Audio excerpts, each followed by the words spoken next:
Here's a quick illustration on how to take a standard form of a quadratic equation and write it in vertex form.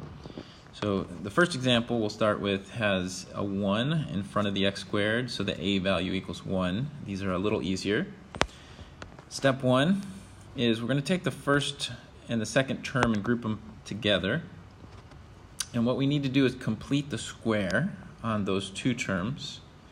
Completing the square means you take the middle term, divide it by 2, and then square it, and you're going to add that to both sides of, typically to both sides of the equation. In this case, you're going to add it to the parentheses to complete the square, and then we'll have to subtract it on the outside of the parentheses to keep the equation consistent.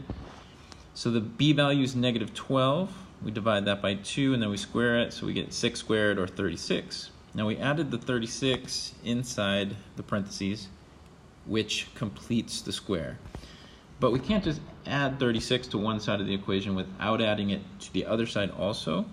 But instead of adding it to the other side, what we're going to do is subtract it on the outside of the parentheses, which means technically we've just added 0 to that side of the equation. We're rewriting the equation, changing how it's written. But we've added 0 technically, so we didn't destroy the equation here. So we're going to take this part, the trinomial. It's now a perfect square trinomial, and I'm going to rewrite it as a binomial squared. That would be x minus 6 in parentheses squared, and then the 32 minus 36 is negative 4.